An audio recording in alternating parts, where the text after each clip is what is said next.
परमेश्वर अमर पुरुष, सत्य पुरुष, कबीर देव है, वो कबीर साहब है।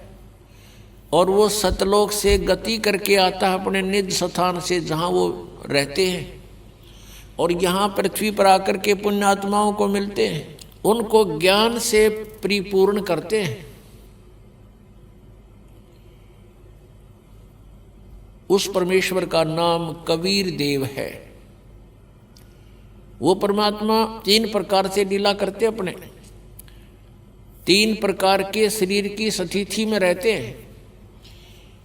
एक प्रकार का शरीर सतलोक के अंदर, एक तेजोमय शरीर है परमात्मा का, सतपुरुष का, सतलोक के अंदर।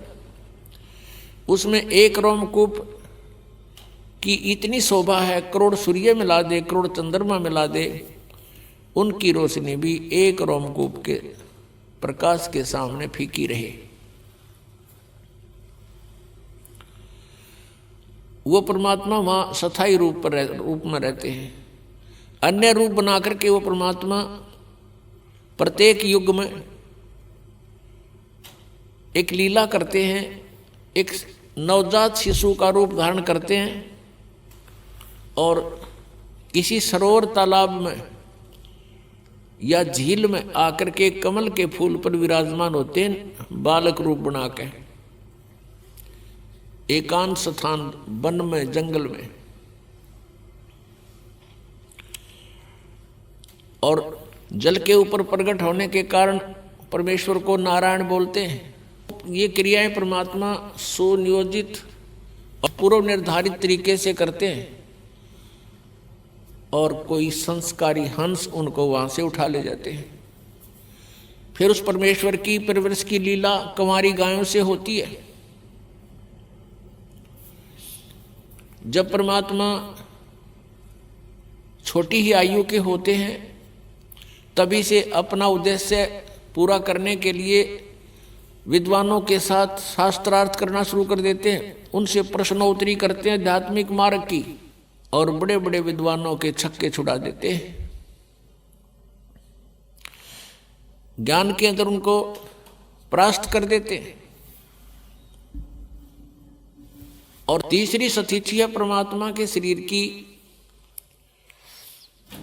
कि वे कहीं पर भी कभी भी प्रकट हो जाते हैं, एक साधु वेश बनाकर,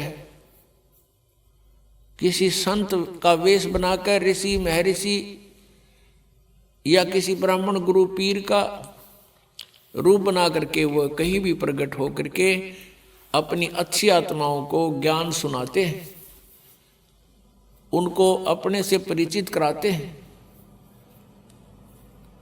पुण्यात्माओं ये पवित्र वेद परमात्मा की महिमा का ऐसे गुणगान करते हैं,